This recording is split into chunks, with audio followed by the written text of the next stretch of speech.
Hello, everybody. Peter the Book Lover here.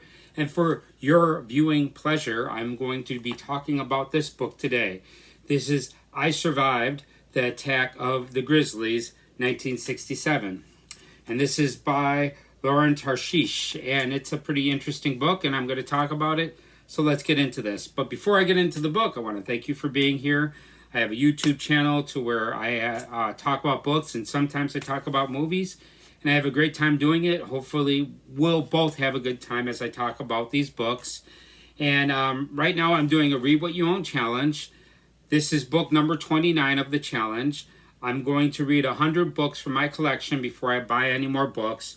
That's the deal, and I'm sticking with it, and I'm getting along pretty far. And I was reading thicker books before, but I'm switching it to more thinner books. And this is more mid-grade books than opposed to longer books because I kind of want to get through with this challenge because it's taking a long time, and I want to take on another project. So I'm actually reading a lot of the books from my I Survived series. And this is the third book that I've read from this series, so let's talk about it. Now, this is I Survived the Attack of the Grizzlies, 1967, and this is a story about the character Melody Vega. Now, Melody Vega is usually called Mel in this story, and she's visiting her grandfather in a cabin in the middle of Montana, and it's in the wilderness, and it's far off from the grid, and she has a father that's still alive, but her mother recently died in a car accident that she was in the car, and she actually blames herself because she talked her mother into taking this trip, and her mother died during the car accident. And then this is recently after the car accident, and she decided to come with her brother to visit her grandfather, and her father is not a part of this story. He's at home. The mother who died is mentioned quite a bit in this story because she really respects her mother and she thinks about her mother all the time. And this is a story about a couple of attacks that happened in 1967. But this book is more about that really doesn't have any attacks in this story. It has near attacks in this story. So this story starts off to where she's being chased by a bear, and then it goes back a couple weeks earlier, and then it goes to where they're at a campfire and they're telling stories to each other, her and her brother and her grandfather, and her grandfather is telling a story about a porcupine and how he ran into a dangerous animal, and it turns out that porcupines are dangerous, not that they will kill you, but they can cause you a lot of pain. And it's funny because that porcupine story actually kind of relates to what happens later. So they're finished telling stories and everything, and they're cleaning up, and they're going into this cabin that they have in Montana. And as they're going back, Melanie sticks around to clean up really well. She thinks it's really important to clean up after her and leave no litter, no food around. And she's cleaning up, and then she's done cleaning up, and she's on her way to the cabin, and she runs into a bear, and the bear starts chasing her. And she gets into the cabin and escapes, and then she tells her grandfather and her brother that there's a bear outside, but the curious brother, he actually wants to go look out the window, and that draws the bear's attention, and the bear really attacks, and he's trying to break in, and they fight it off. The bear doesn't get in, and then the bear leaves, and it was a skinny bear. It's a bear that was noticeably skinny, and it was a grizzly, of course. So after this bear attack, they're talking about it in the morning, and then they want to go see the rangers of the park to let them know this happened. And before they wind up going over there, her Aunt Cassie, which is not a family member, her Aunt Cassie comes to visit them. So her and her Aunt Cassie decide to go to the Rangers. So they go to the Rangers and they tell them about this near bear attack. And the Rangers are kind of overstaffed, so they really can't do anything about it. And they kind of leave really disappointed. But then they meet this guy, Steve. And this guy, Steve, says that he's been hearing rumors about people doing things that would lead to bears attacking people, because bears usually don't attack people. They'll try to stay away from people. But if people are feeding them too much, they might try to come to us for food and stuff. So he wants to go to this resort that's kind of high up in the woods. It's like an 80-mile journey or something like that. So it's a really far journey they have to go to get to this cabin. But they spend all day going to this cabin. I'm not sure if I'm exactly how far it was, but it's really a long hike, and they're really tired when they get there. And they see that a lot of the stuff that the rumors that he heard were true. And at this resort, there's a lot of people that show up there so they could watch bears fight each other, because there's this big landfill, because their incinerator doesn't handle the garbage that they have. So they have a landfill there, and bears are always coming there and having fights.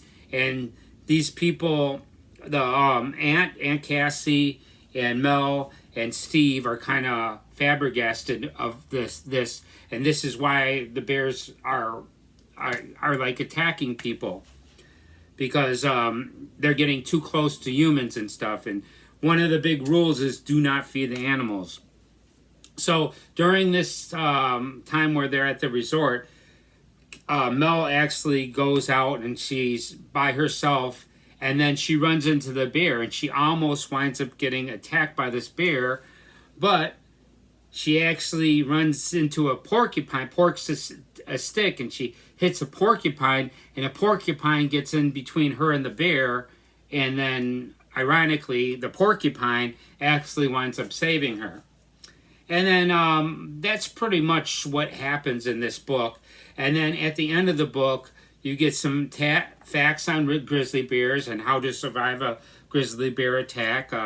She says that if you do run into a bear, it's not a good idea to run from a bear, because it will catch you and attack you. The best idea is to play dead, lay on your stomach, and cover the back of your neck. And if you got a backpack, that's the best thing, because then you could survive this bear attack. You're going to be injured and you're going to be hurt really bad, but you'll live through the attack. And another thing that you could do is have bear spray.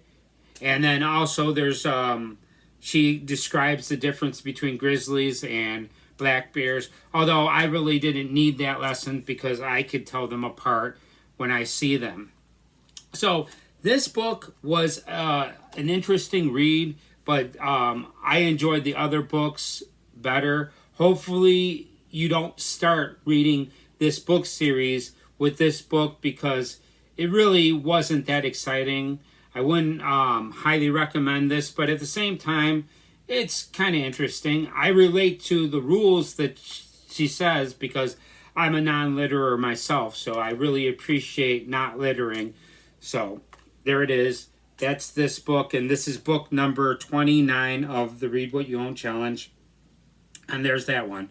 Yeah, so read it. You know, you might like this, but do not expect a lot of really intense parts to this book. Even the newer attacks aren't really that intense, but they're pretty interesting. Yeah, and of course this is based off of a true story. Two people actually were sleeping in the woods, and the bears attacked them and killed them while they were asleep. So those were unprovoked attacks. And sadly, the bears that attacked those people actually wind up getting shot, and that's kind of sad. So, but this was still, I'm glad that I read it.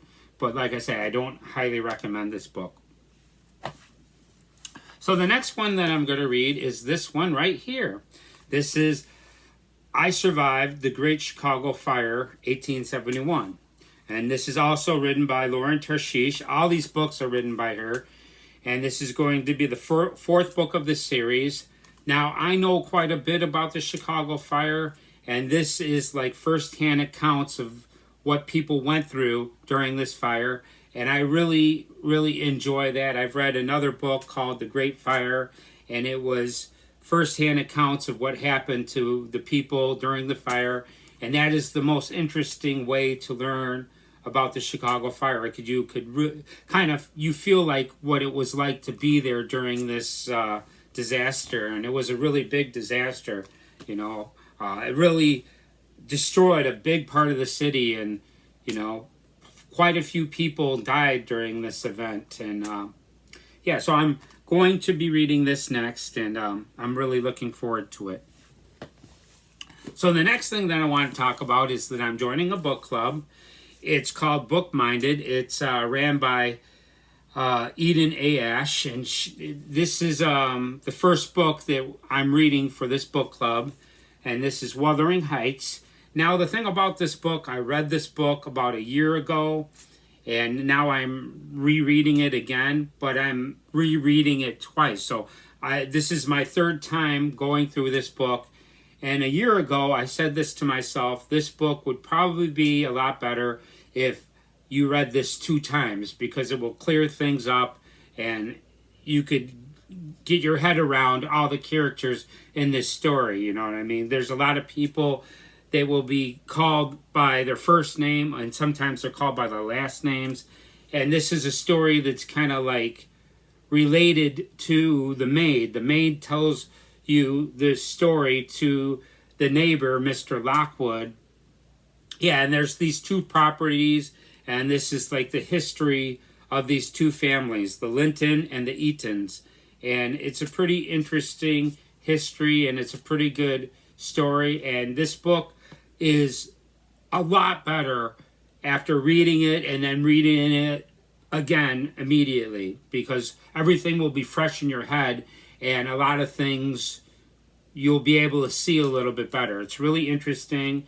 I really enjoy this book. I'm going to put details to the book club in the description, the video that she made to introduce this book club, and her channel name, so you can find her channel. But Eden Ayash is the one that created this book channel, and so far my communication with her has been wonderful. So not a lot, but yeah. And in the future, I plan on making a video about this book, because you know I'm getting well versed in this book, because this is going to be my 3rd time reading it, and it's starting to become very clear to me. Pretty good book. Now, the next book that I'm going to talk about, I'm doing this other project that I'm enjoying, and this project is to where I'm going to read one story many, many times. Now, it's been 4 times. This is a collection of Edgar Allan Poe's stories. And the story, The Fall of the House of the Usher, I have actually read 4 times now in a short period of time. And it's really interesting. And it's a perfect story from Edgar Allan Poe. I wouldn't really need to do this with Black Cat, because one time of reading that, you completely get it. And Telltale Heart is another one that you really don't have to read it many times. What is it? The Mask of the Red Death, or whatever, the one about the plague. That one, I kind of had to go through it twice, but it's very short. And The Fall of the House of the Usher is told in kind of a unique way. The language of it is a little bit difficult. There's a lot of books in the story that him and Roderick Usher read together, and a lot of the books they read are in French, I believe, and the names are kind of hard to pronounce. And the writing style is not really simple, but it starts becoming more simple the more times I'm going through this book. Now, I plan on reading it 100 times, but I don't know. Maybe by the time I get to 50, maybe I'll decide not to continue. But I do plan on reading this 100 times, and I think I will make it through, because I've noticed that this is getting more and more creepy as I go along. and I'm noticing certain things that I didn't notice before, and it's really interesting. It's I really enjoy the story a lot more the fourth time opposed to the first time I've read this. So yeah, I'm working on that. This is another thing that I'm reading, and also other works by Edgar Allan Poe is wonderful. He's a wonderful author. He has one of my favorite poems of all time, The Raven. I really enjoy that, and that was a lot of fun.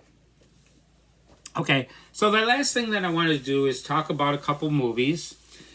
Now, one movie that I went to the theater to see recently, about 3 days ago, was Dracula. And that was Dracula 2026.